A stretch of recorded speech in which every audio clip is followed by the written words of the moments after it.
വലിയ സിലബസും കുഴപ്പിക്കുന്ന ചോദ്യങ്ങളും preparation time എത്ര കിട്ടിയാലും പഠിച്ചു തീരാത്തത്ര ചോദ്യങ്ങളും ടോപ്പിക്കുകളും ഉണ്ട് എന്നുള്ളതാണോ നിങ്ങളുടെ നെറ്റിന് മുമ്പിലുള്ള നിങ്ങളുടെ ഏറ്റവും വലിയ മാർഗ തടസ്സം?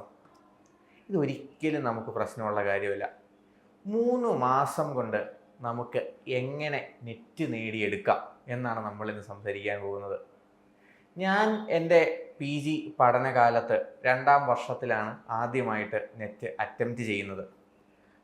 ആദ്യ പ്രാവശ്യം തന്നെ എനിക്ക് ഫസ്റ്റ് അറ്റംപ്റ്റിൽ തന്നെ നെറ്റ് ക്ലിയർ ചെയ്യുവാനും സാധിച്ചു. ഞാനിതിൽ ഉപയോഗിച്ച ട്രിക്ക് അഥവാ ടെക്നിക്ക് എന്ന് പറയുന്നത് ഇൻ്റർ കണക്റ്റ് ചെയ്ത് പഠിക്കുക എന്നുള്ളതാണ്. നമുക്കറിയാം, ഇംഗ്ലീഷ് ലിറ്ററേച്ചറിലെ നമ്മുടെ സിലബസ് എന്ന് പറയുന്നത് എന്താണ്? പീരീഡുകളനുസരിച്ച് നമ്മൾ തിരിച്ചിട്ടുള്ളതാണ്.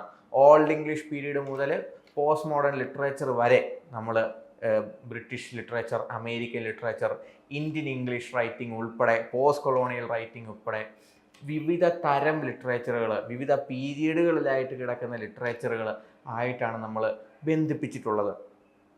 ഇവയെല്ലാം തമ്മിൽ ഒരു കണക്ഷൻ, ഒരു ക്രൊണോളജിക്കൽ ഓർഡർ നമുക്ക് സൃഷ്ടിച്ചെടുക്കാൻ സാധിക്കുകയാണെങ്കിൽ തന്നെ നമുക്ക് ഇവയെല്ലാം ഓർത്തിരിക്കാൻ വളരെ എളുപ്പമാണ്. നമുക്കറിയാം, നെറ്റിൽ വരുന്ന ചോദ്യങ്ങൾ നമ്മൾ ശ്രദ്ധിച്ചിട്ടുണ്ടെങ്കിൽ നമുക്ക് മനസ്സിലാകും. ക്രൊണോളജിക്കൽ ഓർഡറിലുള്ള ചോദ്യങ്ങൾ, fill in the blanks questions, match the following questions, grouping questions ഒക്കെയുള്ള ക്വസ്റ്റ്യൻസ് ആണ് നമുക്ക് നെറ്റിൽ എക്സാമിൽ കാണാൻ സാധിക്കുന്ന ക്വസ്റ്റ്യൻസ് ആയിട്ട് നമുക്ക് വരുന്നത്. ഇതിലെല്ലാം തന്നെ മാച്ച് ദ ഫോളോയിങ് ആയിക്കൊള്ളട്ടെ, പല ഓപ്ഷൻസ് ഉണ്ടെങ്കിൽ അതിൽ നമുക്ക് ഒരു ഓപ്ഷനെ പറ്റി അത്യാവശ്യം നല്ല ബോധ്യമുണ്ടെങ്കിൽ അത് വെച്ച് നമുക്ക് എന്ത് ചെയ്യാൻ സാധിക്കും? ശരിയുള്ള ഉത്തരത്തിലേക്ക് നമുക്ക് എത്തിച്ചേരാൻ സാധിക്കും. അതിലേക്ക് നമുക്ക് വേണ്ടത് ഒരു ഗ്രാഹ്യം വേണം. ഈ ടോപ്പിക്കുകളെ പറ്റി, ഈ കാലഘട്ടങ്ങളെ പറ്റി, കാലഘട്ടത്തിൻ്റെ തീംസിനെ പറ്റി, ഓതേഴ്സിനെ പറ്റി, ഓതേഴ്സിൻ്റെ വർക്കുകളെ പറ്റി, ഇവരുടെ ചെറിയൊരു ബയോഗ്രഫി, ഈ 4 കാര്യങ്ങൾ നമ്മൾ മനസ്സിലാക്കി ഒരു സ്പെഷ്യലൈസ്ഡ് സ്ട്രക്ചേർഡ് സ്റ്റഡി പാറ്റേണോടുകൂടി, സ്റ്റഡി പ്ലാനോടുകൂടി നമ്മൾ വർക്ക് ചെയ്യുകയാണെങ്കിൽ ഈ ക്ലാരിറ്റി ഇല്ലായ്മ, എവിടെ നിന്ന് ചോദ്യം വരുന്നു, ആരാണ് ഈ എഴുതിയിരിക്കുന്നത്, ഇത് ഏത് ഭാഗത്തു നിന്നാണ് ഈ ചോദ്യം വന്നിരിക്കുന്നത് എന്നുള്ള വലിയൊരു കൺഫ്യൂഷൻ നമുക്ക് ഒഴിവാക്കാൻ സാധിക്കും. ഞങ്ങൾക്കറിയാം, എല്ലാവരെയും കുഴപ്പിക്കുന്നത് ഈ ക്വസ്റ്റ്യൻസിൻ്റെ കോംപ്ലക്സിറ്റിയാണ്. ഈ ക്വസ്റ്റ്യൻസിൻ്റെ എന്താണ്? ഒബ്ജക്റ്റീവ് നേച്ചറാണ്. കാരണം എന്താണ്? വളരെ സ്പെസിഫിക് ആയിട്ടുള്ള കാര്യങ്ങളിൽ നിന്നൊക്കെയാണ് ചോദിക്കുന്നത്. പക്ഷേ ഈ സ്പെസിഫിസിറ്റിക്ക് എല്ലാം എന്തുണ്ട്? ഒരു റിലേഷനുണ്ട്. നമുക്കറിയാം, ഓരോ ടൈം പീരീഡിലെയും മെയിൻ ഓതേഴ്സിനെ നമുക്കറിയാം, അവരുടെ വർക്ക്സ് അറിയാം, ഈ വർക്ക്സിൻ്റെ ക്യാരക്ടേഴ്സിനെ നമുക്കറിയാം. ഇതെല്ലാം നമ്മൾ പഠിച്ചുകൊണ്ട് നമ്മളിപ്പോൾ എന്താണ് 19th സെഞ്ച്വറി അല്ലെങ്കിൽ വിക്ടോറിയൻ പോയട്രി എടുക്കുകയാണെങ്കിൽ അതിൽ ഓസ്കാർ വൈൽഡ് എന്ന് പറയുന്ന ഒരു പ്ലേ റൈറ്റ് ഉണ്ട്. അദ്ദേഹം ഒരു ലേറ്റ് വിക്ടോറിയൻ പ്ലേ റൈറ്റ് ആണ്. വിക്ടോറിയൻ പീരീഡ് പൂർത്തിയാകുന്ന സമയത്തേക്ക് എത്തുമ്പോൾ വിക്ടോറിയൻ ഐഡിയൽസിനെതിരെ, വിക്ടോറിയൻ മൊറാൽസിനെതിരെ ആർട്ട് ഫോർ ആർട്ട് സേക്ക് എന്നുള്ള കാഴ്ചപ്പാടുമായിട്ട് മുമ്പോട്ട് വന്ന വ്യക്തിയാണ് ഓസ്കാർ വൈൽഡ്. ഈ തീംസ് എല്ലാം നമുക്ക് എവിടെ കാണാൻ സാധിക്കും? പുള്ളിയുടെ വർക്കായിട്ടുള്ള ദ ഇമ്പോർട്ടൻസ് ഓഫ് ബീയിങ് ഏണസ്റ്റിൽ കാണാൻ സാധിക്കും. ഇമ്പോർട്ടൻസ് ഓഫ് ബീയിങ് ഏണസ്റ്റിൽ അദ്ദേഹം സറ്റേറിക്കലായിട്ട് ക്യാരക്ടേഴ്സിനെ പ്ലേസ് ചെയ്തതിൽ നമുക്കിതിൻ്റെ എലമെൻറ്റ്സ് കാണാൻ സാധിക്കും. അതിലെ ക്യാരക്ടേഴ്സിൻ്റെ സ്വഭാവം വെച്ച് അദ്ദേഹം മുമ്പോട്ട് വയ്ക്കുന്ന ഐഡിയൽസിനെ നമുക്ക് മനസ്സിലാക്കാൻ സാധിക്കും. അതിനോടൊപ്പം തന്നെ ഓസ്കാർ വൈൽഡിൻ്റെ ജീവിത ശൈലിയിൽ നിന്നും അദ്ദേഹത്തിൻ്റെ എയ്സ്തെറ്റിസിസം നമുക്ക് മനസ്സിലാക്കാൻ സാധിക്കും. ഇവിടെ നമ്മൾ ഓസ്കാർ വൈൽഡ് എന്ന് പറയുന്ന ഒരൊറ്റ ആളിലൂടെ എന്തൊക്കെ നമ്മൾ മനസ്സിലാക്കി? അദ്ദേഹത്തിൻ്റെ കാലഘട്ടം വിക്ടോറിയൻ പീരീഡ്, അദ്ദേഹത്തിൻ്റെ ഐഡിയോളജിക്കൽ ബിലീഫ്സ്, അദ്ദേഹത്തിൻ്റെ മേജർ ഒരു വർക്ക്, വിക്ടോറിയൻ പീരീഡ്സിൻ്റെ തീം എന്താണ്, ലേറ്റ് വിക്ടോറിയൻ പീരീഡ് എന്ന് നമ്മൾ മനസ്സിലാക്കി.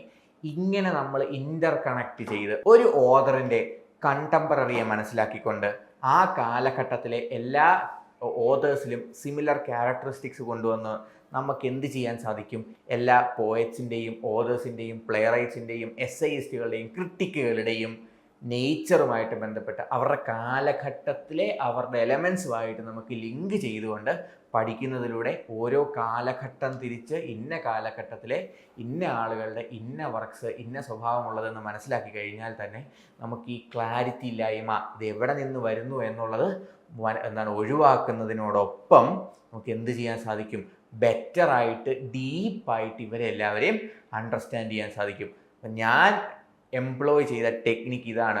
സ്ട്രക്ചർ ചെയ്യുക, സ്ട്രക്ചർ ചെയ്ത characters, elements, theme, time periods and works ഇവരെല്ലാം തമ്മിലുള്ളൊരു ഇൻ്റർ കണക്ഷൻ, ഒരു കണക്റ്റിംഗ് എലമെൻറ്റ് കണ്ടുപിടിക്കുക, അത് വെച്ച് പഠനം മുമ്പോട്ട് കൊണ്ടുപോകുക എന്നുള്ളതായിരുന്നു എൻ്റെ സക്സസ് മന്ത്ര. അതുപോലെ തന്നെ സ്ട്രക്ചേർഡ് ആയിട്ടുള്ള, വളരെ വെൽ ഡിസിപ്ലിൻഡ് ആയിട്ടുള്ള, വളരെ വെൽ സ്ട്രക്ചേർഡ് ആൻഡ് പ്ലാൻഡ് ആയിട്ടുള്ള ഒരു സ്റ്റഡി പ്ലാനാണ് കോമ്പറ്റീറ്റീവ് ക്രാക്കർ നിങ്ങളുടെ മുമ്പിലേക്ക് വെക്കുന്നത്. UGC നെറ്റ് കരസ്ഥമാക്കുക എന്നുള്ളതാണ് നിങ്ങളുടെ ലക്ഷ്യമെങ്കിൽ, ക്വസ്റ്റ്യൻസിൻ്റെ കോംപ്ലക്സിറ്റിയും സിലബസിൻ്റെ വലിപ്പവും നിങ്ങൾക്ക് മറികടക്കാൻ പറ്റാത്തൊരു കടമ്പയായിട്ട് മുമ്പോട്ട് നിൽക്കുന്നുണ്ടെങ്കിൽ നിങ്ങൾക്ക് ഉത്തരമായിട്ട് CC ഇവിടെയുണ്ട്.